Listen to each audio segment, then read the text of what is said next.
Welcome to LK7 news. కూటమి ప్రభుత్వం వచ్చి 7 నెలలు కావస్తున్నా జీవీఎంసీకి రావలసిన 100 కోట్ల రూపాయలు ఎగ్గొడుతున్నారని పీతల గురుమూర్తి యాదవ్ ఆరోపణ. ఈ మేరకు ఆయన మీడియాతో మాట్లాడారు. చేయొచ్చని చెప్పి కూడా ఆగ మేఘాల మీద జీవీఎంసీలో ఉన్నటువంటి టౌన్ ప్లానింగ్ ఉన్నతాధికారుల మీద ఒత్తిళ్లు తీసుకొచ్చి బలవంతంగా సంతకాలు పెట్టించి ఒకే భూమితో పాటు ఆక్రమణ టీడీఆర్లు ఇవ్వడం అనేది రాష్ట్ర చరిత్రలో ఎక్కడైనా ఉందా? అంటే టీడీఆర్ల కుంభకోణం ఏ విధంగా జరుగుతూ ఉందో దీన్ని బట్టి అర్థం చేసుకోవచ్చు. సాక్షాత్తు 7 ఎకరాలు సింహాచలం దేవస్థానానికి జీవీఎంసీ భూమి ఇస్తే బీఆర్టీఎస్ రోడ్డు కోసం మొన్న వేసినటువంటి టీడీఆర్లు 2 ఎకరాల 76 సెంట్లు. అంటే ప్రపోర్షనేట్గా యాజమాన్యకులు కలిగినటువంటి సింహాచలం దేవస్థానం భూమికి మనం భూమి ఇచ్చేసాం. ఇవాళ భూమి విలువ 400 కోట్ల నుంచి 500 కోట్ల రూపాయలు ఉంటుంది. సింహాచలం దేవస్థానంకి ఇచ్చింది. ఈ టీడీఆర్ 200 కోట్ల రూపాయలు. ఇంకా టీడీఆర్లు సర్టిఫికెట్లు మంజూరు చేయమని ఇంకొక 180 మంది ఇవాళ అవి ఇచ్చేయండి అని చెప్పి అధికారుల మీద ఒత్తులు పెడతా ఉన్నారు. అంటే రాష్ట్ర ప్రభుత్వ అధికారుల్ని వీళ్ళు తప్పుత్రోవ పట్టిస్తున్నారు. జీవీఎంసీ ఉన్నతాధికారులు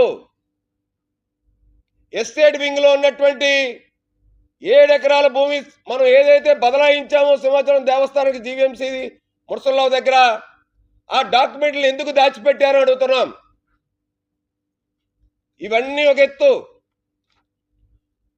నాలా పన్ను ఒక్క విశాఖ జిల్లాలోనే 1000 కోట్ల రూపాయలు పైగా నాలా బకాయిలు ఉన్నాయి.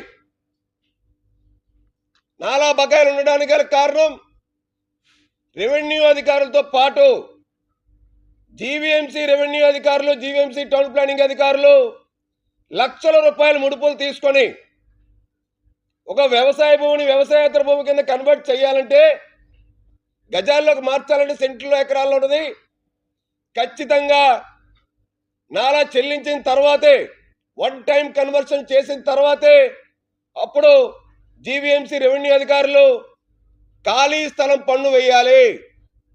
అప్పుడే ప్లాన్ అప్రూవల్ పెట్టుకోవడానికి వాళ్ళు అర్హులు అవుతారు.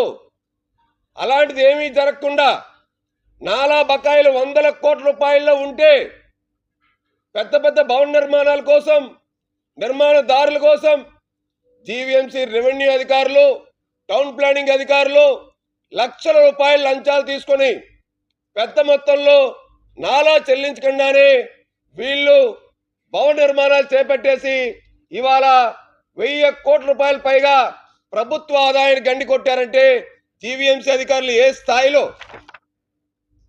బరితెగించున్నారో దీన్ని బట్టి అర్థమవుతా ఉంది. ఒక్క ఉదాహరణ చెప్పాలి. ఏదైతే కోరమన్పాలెంలో ఎంవీవి సత్యనారాయణ విశాఖ మాజీ MP, YCP MP, survey number 58, 59లో 7 ఎకరాల భూమికే నాలా వేశారు. కానీ ఎంబీవి సత్యనారాయణ కట్టిన వెంచరు 9 ఎకరాల 56 సెంట్లలో అక్కడ పెద్ద బహుళ అంతస్తుల నిర్మాణాలు చేపట్టారు. అంటే మిగతా 2 ఎకరాల 56 సెంట్లకి నాలా పన్ను విధించలేదా? లేదు ప్రభుత్వ భూమిని ఎంబీవి కబ్జా చేశాడా? ఇవన్నీ చూడకుండానే జీవీఎంసీ అధికారులు ఆక్యుపెన్సీ సర్టిఫికేట్ కూడా ఇచ్చేశారు పెద్ద ఎత్తున ముడుపులు తీసుకొని. అంటే జీవీఎంసీ అధికారులు, టౌన్ ప్లానింగ్ అధికారులు ఏ స్థాయిలో అవినీతి తిమింగలాలుగా తయారయ్యారో దీన్ని బట్టి మనం అర్థం చేసుకోవాలి. మనందరికీ తెలుసు, ఎక్కడైనా బిల్డింగ్ కనుక కట్టినట్టయితే, అపార్ట్మెంట్ కట్టినట్టయితే 10% యొక్క భూమిని మనం జీవీఎంసీకి అఫీషియల్గా మార్టిగేజ్ చేయాలి. అలాగే మార్టిగేజ్ చేసిన 10% ఇవాళ ఒక విశాఖ నగరపాలక సంస్థ పరిధిలో చూస్తే కొన్ని లక్షల ఎస్ఎఫ్టీ ఉంది. 10,000 నుంచి 15,000 పైగా బిల్డింగ్లకి ఇవాళ మార్టిగేజ్లు ఉన్నాయి.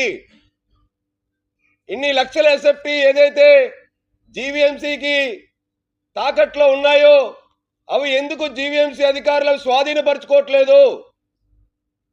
అవి స్వాధీనపరచుకున్నట్టయితే మనం జీవీఎంసీకి భారీగా కొన్ని వందల కోట్ల రూపాయల ఆదాయం సమకూర్చుకోవచ్చు కదా. స్టార్టప్ ఐటీ కంపెనీలు ఏదైతే చంద్రబాబు నాయుడు గారు, పవన్ కళ్యాణ్ గారు ఇవాళ ఈ నగరంలో స్టార్టప్ కంపెనీలు తీసుకురావాలని చెప్పి తపన పడతా ఉన్నారు, వాటిని వినియోగించవచ్చు కదా.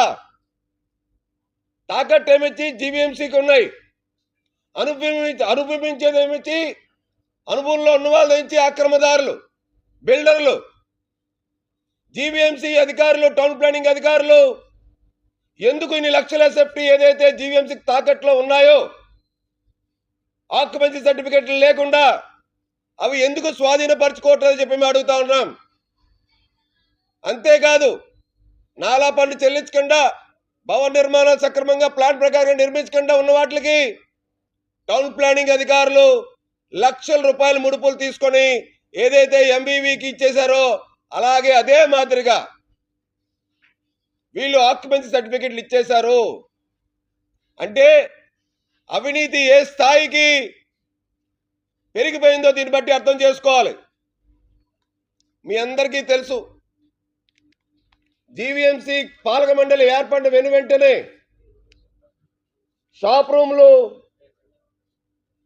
ఏవైతే ఉన్నాయో 948 జీవీఎంసీ షాప్ రూమ్లు ఏవైతే ఉన్నాయో, కళ్యాణ మండపాలు ఏవైతే ఉన్నాయో, ఆసీల్ మార్కెట్ ఆసీలు ఏవైతే ఉన్నాయో వాటి బకాయిలు 86 కోట్ల రూపాయల బకాయిలు ఉన్నాయని చెప్పి మేము కౌన్సిల్లోకి వచ్చినటువంటి 2021లో కౌన్సిల్లో చర్చ జరిగింది. దాని మీద ఒక కమిటీ వేశారు. TDP floor leader Peela Srini గారు, వైసీపీ ఫ్లోర్ లీడరు, అలాగే అందరూ కూడా కమిటీ వేసి కమిటీ ఒక నివేదిక ఇచ్చింది. బకాయిలన్నీ వసూలు చేయాలని చెప్పి అప్పటి కమిషనర్ సుజనా గారు ఉండేటప్పుడు ఆ యొక్క కమిటీ యొక్క రిపోర్ట్ ఇదంతా అన్ని